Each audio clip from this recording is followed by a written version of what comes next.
First of all, massive thank you for taking part in the conference that we've just run on decentralized finance, metaverse, cryptos, all of that sort of stuff. It was brilliant to have you guys there and have you involved as Arkham. Yeah, thank you very much for having me. That was probably one of the funner conferences that I've been a part of. Great. I know you probably do a lot of those sort of things. So that's good to hear, actually. Professor, you head up security sciences and technology at Imperial College. What else do you do for the university? Yeah, so I wear a couple of hats, actually, Miguel. So there's the Institute for Security Science and Technology that I head up, but I also head up the Center for Financial Technology. So the security sciences bit sits in engineering, and the Center for Financial Technology sits inside the business school. The interesting intersection of those two worlds is how do we create secure and resilient financial systems?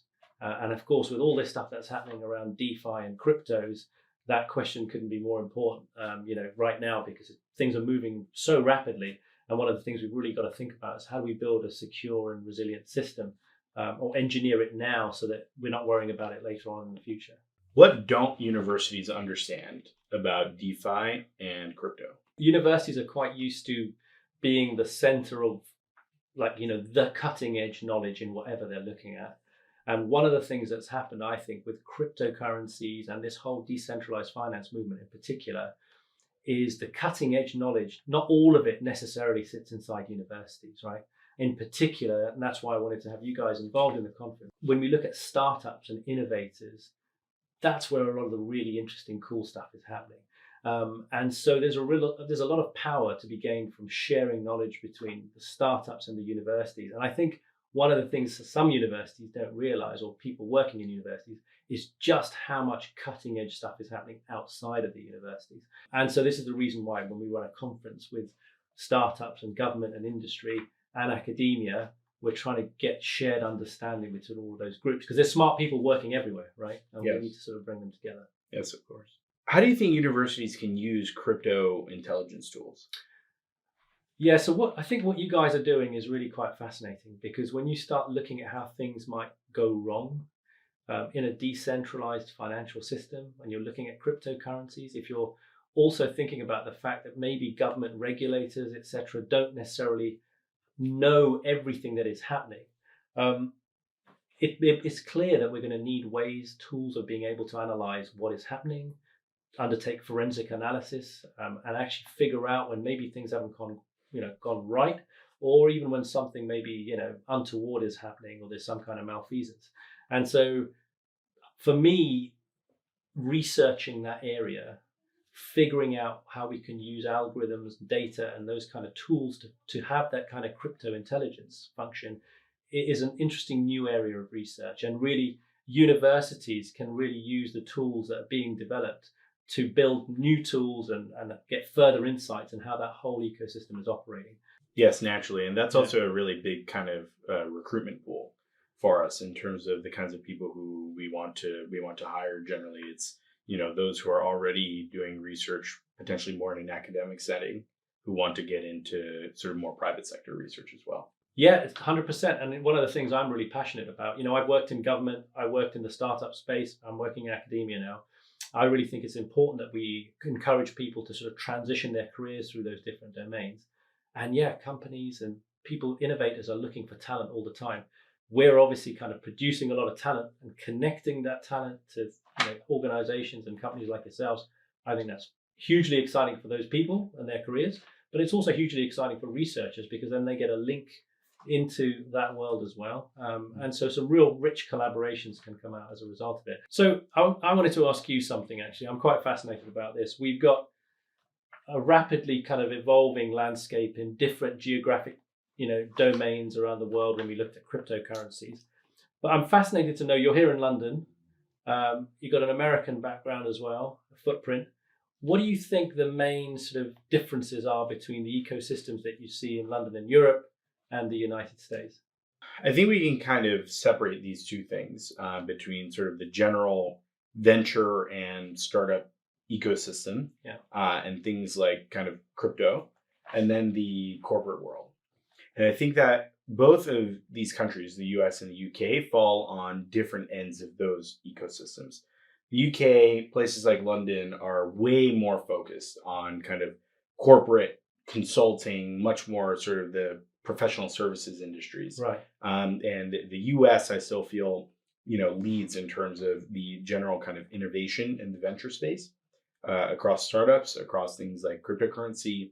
And in general, the United States has a much more accepting culture of those who are willing to go out and kind of take risks and go into, kind of more Wild West frontiers like the crypto space. And so, the UK and with Europe more broadly, is that there's been a certain kind of risk aversion that has been ingrained within the culture for a while. Mm-hmm. And I don't know exactly what the roots of that are. It's possible that, the US kind of grew out of that because it, was this kind of, new world, new frontier, where all of the people who originally went out there were seeking new land and plenty of new opportunity outside of the existing older regimes that they thought were broken.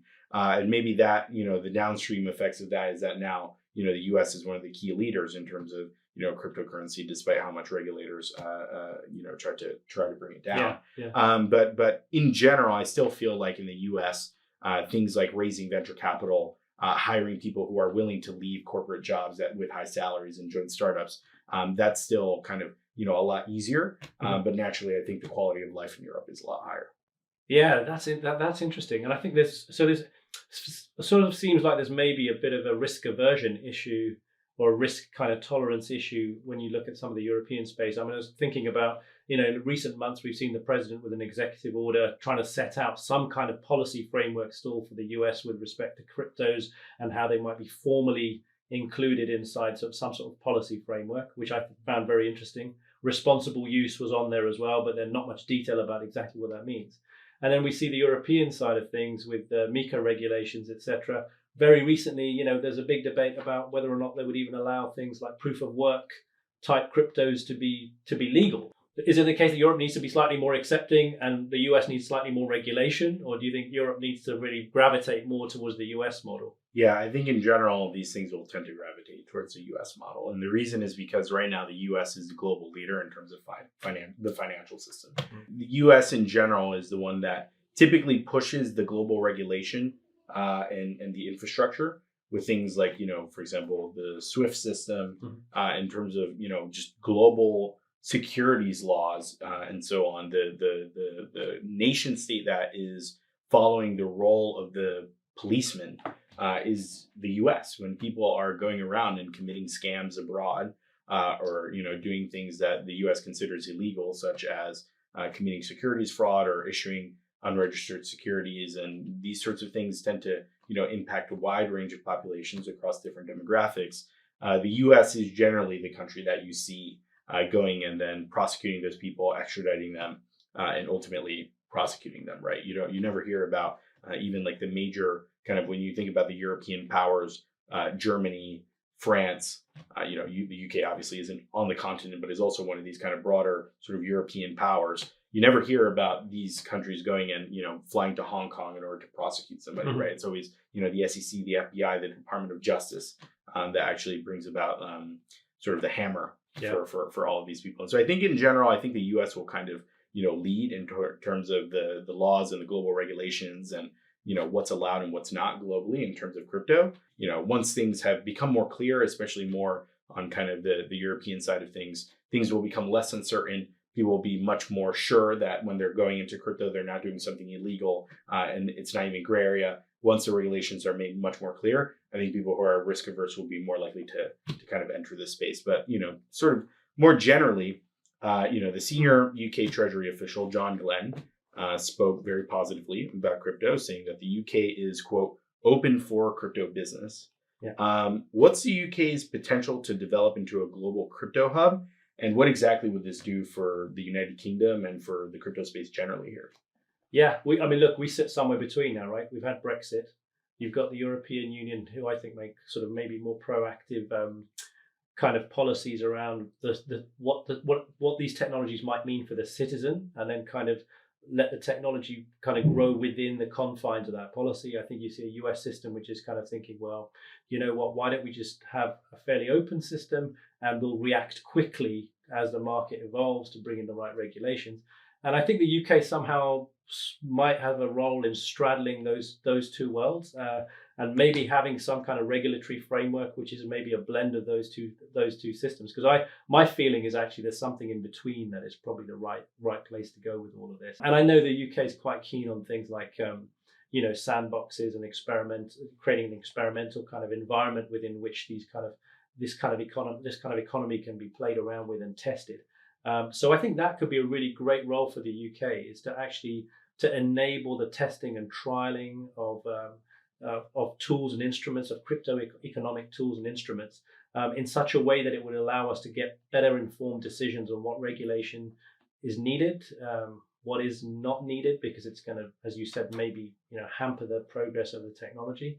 But more importantly, also maybe where regulation is not even going to be relevant, because I'm not even sure that the current ways in which we regulate stuff is even going to be relevant when we start moving more and more towards decentralized finance. So I think as an exploratory ground, the UK's got something that it could offer here, but we'll have to see how it pans out. It seems it's quite nebulous at the moment exactly what the details are under making the UK a hub for crypto economic activity.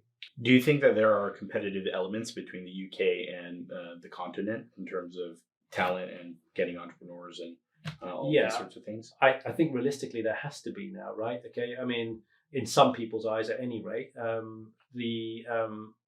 I personally don't think that's necessarily a very healthy way to try and go, because I'm not so sure that in the future people are going to be bound by their geographical kind of confinement, if you like, in terms of where they work and where they live, because we're living in a digital space here. So talent will be able to work in London if that talent exists in Paris or in Los Angeles just as easy. It can happen the other way around. So I think maybe in the short term there'll be a little bit of that kind of like trying to get talent physically connected to the UK, but maybe in the end that kind of competition is going to take on a very different flavour. We've got decentralized exchanges like Uniswap, and then we've got these sort of centralized exchanges, the likes of Coinbase and Binance.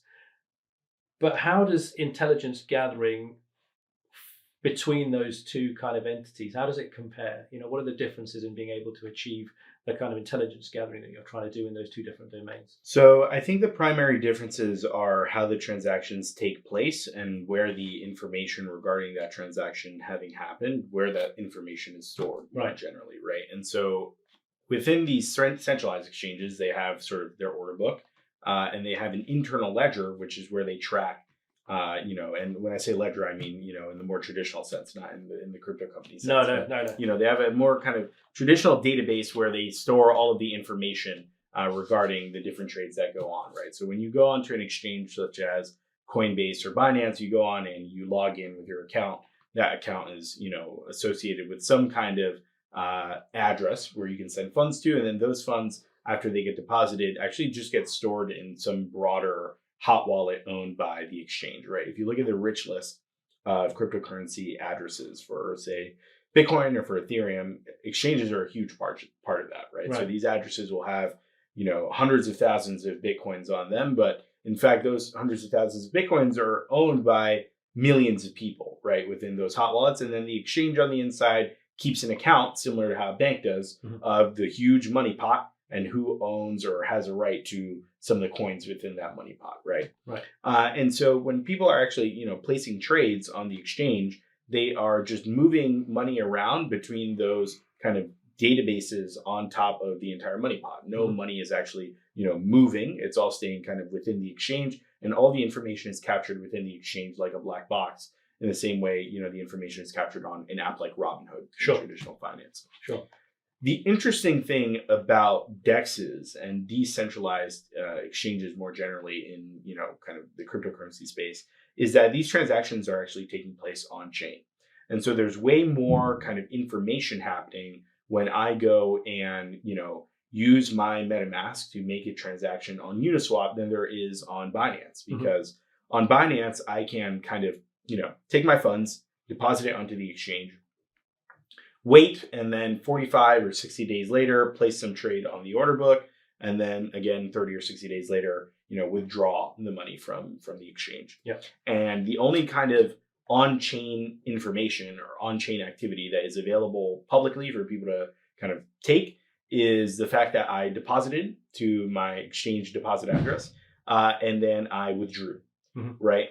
Versus when I'm actually making a transaction on a DEX, people can actually watch the money moving around across addresses. And they can see, for example, one piece of information that wouldn't have been available by the centralized exchange, but is on the DEX is, what you swapped the currency for, right? So you'll see, on one address, you'll see you have a certain amount of USDC, and then that got swapped for example, a certain amount of Ethereum. And then you can just track the amount of money that the person made. And then over time, if they're making enough of those transactions on the DEX, you can start getting more information about things like their P&L and so forth. Right. So all of these things are, kind of providing for much easier intelligence gathering in terms of being able to use DEXs versus centralized exchanges. But one of the kind of more interesting things about how people actually use these systems is the fact that, with much kind of larger institutions, it is actually kind of more difficult for them to, for example, just leave all the money on an exchange, just kind of deposit it. Especially for the exchanges that are significantly less trusted or less regulated, right? Yeah. If you're a fund and you hold,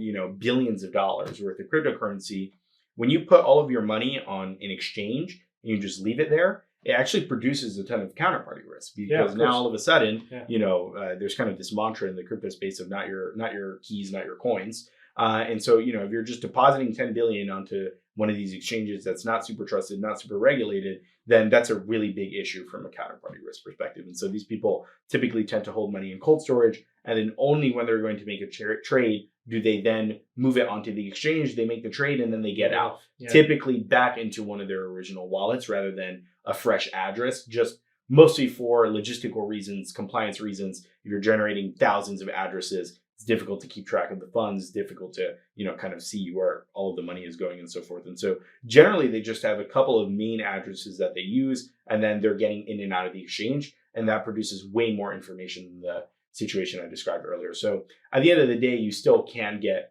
information, but especially with the rise of DEXs, it's a lot easier to gather intelligence. So that is kind of counterintuitive, I think, to people from outside the whole crypto space, because you mentioned decentralized exchanges and you mentioned that kind of structure and infrastructure to people who don't know much about it. Their immediate kind of reaction to it is that sounds like a more insecure world, right? That sounds like a bigger problem than a nice centralized exchange system, which feels safer to me. And actually, when you listen to what you're saying, there are it's almost the opposite way around, because if I'm on a decentralized exchange, I've got far more transparency in terms of the movement of the crypto assets and the currency exchanges that are happening. Plus, you're sharding the risk a little bit too, right? You're not putting all your eggs in one basket, which I think is something which a lot of people, I don't think, fully get. It came up in the conference again a few times. And it's sort of counterintuitive, right, to what people ordinarily think. Yeah, it is counterintuitive. And I think it also takes just a little bit of experience in the crypto space to be able to come to these kinds of conclusions. I think once you spend enough time in the space, you witness the hacks. That's kind of one really big piece. Things like Mt. Gox or the Bitfinex hack or these sorts of things, I think really lead people to come to their senses in terms of what the relevant risks are, right? And when you're depositing onto, kind of a much larger exchange, it's not just something to be trusted, because even the most famous things in the crypto space can collapse, right? As we saw with Terra Luna most recently.